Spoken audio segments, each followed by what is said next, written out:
ডাকাতেরা শিব ঠাকুরকে সেখান থেকে তোলার জন্য প্রস্তুতি নিতে থাকে।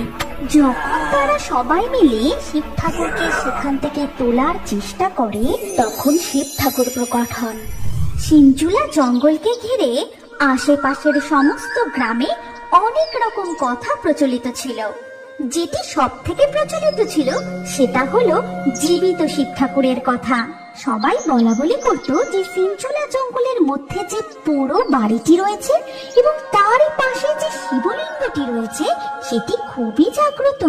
সেখানে কোনো ভক্ত যদি মন থেকে ভক্তি ভরে শিব ঠাকুরকে ফল নিবেদন করত, তাহলে শিব ঠাকুর নিচে এসে সেই ফল খেতেন আর সেই ভক্তের মনোকামনা তিনি পূরণ করে দিতেন। শুধু এই ব্যাপারটা নয়, এর সাথে আরো একটা ব্যাপার ছিল যে ওই শিমচুলা জঙ্গলে সন্ধ্যের পর সবাই যেতে ভয় পেত, কারণ লোক মুখে শোনা যায় যে কেউ যদি ভুলেও সন্ধ্যের পর সেখানে চলে যায় তাহলে আর বেঁচে ফিরে না।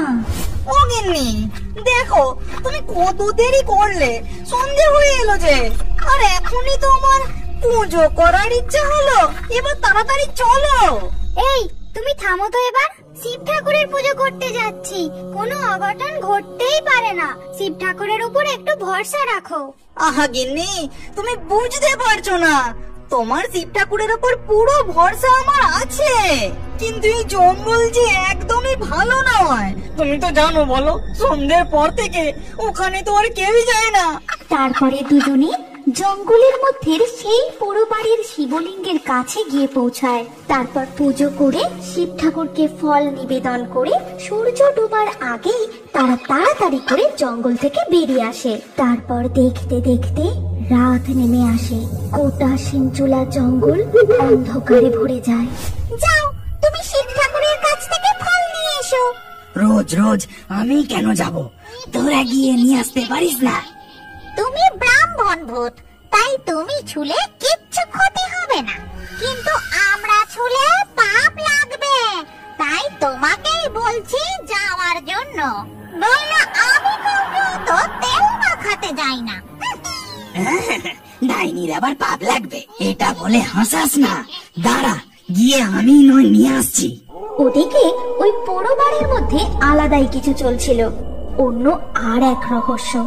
পোড়ো বাড়ির মধ্যে বাস ছিল কিছু খুনে ডাকাতের, যারা আশেপাশের গ্রামে ডাকাতি করে সোনা গয়না অনেক দামি দামি জিনিস সেই পোড়ো বাড়িতে লুকিয়ে রাখত।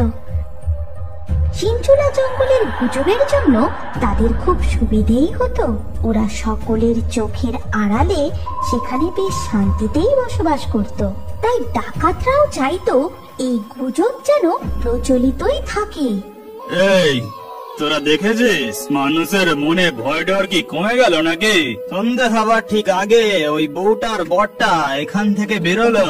আগে তো কেউ এতক্ষণ এখানে সন্ধ্যাবেলা পর্যন্ত থাকতো না, এখন তো দেখছি আমাদের এখানে শান্তিতে থাকাও দুষ্কর। আরে ভাই, চিন্তা করিস না, একটু বুদ্ধি কাটা। যা মনে হচ্ছে আমাদেরকে কিছু একটা উপায় বের করতে হবে। এই দেখো, এই জঙ্গলে এত লোকজন আসার কারণ সেটা কি বুঝতে পারছো? এই শিবলিঙ্গটার জন্য। সবাই তো এই মূর্তিকেই ফল খাওয়ানোর জন্য আসে, আর আমাদের ভয়ে ভয়ে থাকতে হচ্ছে এখানে। ঠিক ধরেছ, সবাই এই শিবলিঙ্গের জন্যই শিমচুলা জঙ্গলে সব ভক্তরা আসে। আর আমরা যদি এই শিবলিঙ্গটাকে তুলে নিয়ে গিয়ে আশেপাশের কোনো গ্রামে একটা রেখে আসি, তাহলে তো কোনো ভক্ত আর এই জঙ্গলে আসার সাহস দেখাবে না। তাহলে শুভ কাজে দেরি কেন? হ্যাঁ, কাল রাতে এই শিবলিঙ্গটাকে এখান থেকে উঠিয়ে অন্ধকারের মধ্যে কোথাও একটা গিয়ে রেখে আসবো। ডাকাতরা যেসব কথা আলোচনা করছিল সেই সমস্ত কথা ডাইনি, শাকচুন্নি, ব্রহ্মদত্তি শুনতে পেয়ে গেছিল। দেখেছ তোমরা, নিজেদের সুবিধের জন্য কেমন শিবলিঙ্গটা এখান থেকে সরিয়ে বাইরে পাঠিয়ে দেবে বলছে। মানুষের মনে ভয় ডর নেই নাকি? না হলে শিব ঠাকুরের ব্যাপারে এরকম কি করে ভাবতে পারে? আরে ওইসব বাদ দে, ওদের পাপ ওদেরকে লাগুক, আগে নিজেদের কথা ভাব। যদি এই শিবলিঙ্গ এখানে না থাকে তাহলে আর কোনো ভক্তই এখানে পুজো দিতে আসবে না, আর আমরা না খেতে পেয়ে মরবো। আমার মাথায় একটা বুদ্ধি এসেছে। আমরা তো যে কোনো রূপ ধারণ করতে পারি। আচ্ছা, যদি শিব ঠাকুরের রূপ ধরে আমাদের মধ্যে কেউ ওদেরকে ভয় দেখায়? ওরে বাপরে, শিব ঠাকুরের ছদ্মবেশ! কিন্তু আমাদের মধ্যে এই সাহসের কাজটা করবেটাকে? কেন? তুমি হবে শিব ঠাকুর। তুমি তো ব্রাহ্মণ ভূত, তোমার কিচ্ছু হবে না।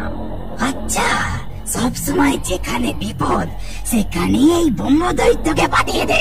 ফাজলামি বন্ধ করো, আমার কথা মন দিয়ে শোনো। যখন ওরা শিবলিঙ্গটাকে এখান থেকে সরাতে যাবে, তখন তুমি শিব ঠাকুরের রূপ ধরে ওদের সামনে যাবে, আর আমরা নন্দী ভৃঙ্গির রূপ ধরে যাব। তার পরের দিন দেখতে দেখতে সন্ধে নেমে আসে, আর ডাকাতেরা শিব ঠাকুরকে সেখান থেকে তোলার জন্য প্রস্তুতি নিতে থাকে। যখন তারা সবাই মিলে শিব ঠাকুরকে সেখান থেকে তোলার চেষ্টা করে, তখন শিব ঠাকুর প্রকট হন। তোদের এত বড় আস্পর্ধা যে আমার মূর্তিতে হাত লাগিয়েছিস। এই শিবলিঙ্গটাকে তো এখান থেকে সরাতেই হবে, না হলে যে আমরা ধরা পড়ে যাব। তোমরা এত বড় পাপ করেও এমন কথা বলছো? তোমরা মানুষ হয়েও এত নিচে নামতে পারো? এবার তোমরা আমার তাণ্ডব দেখবে।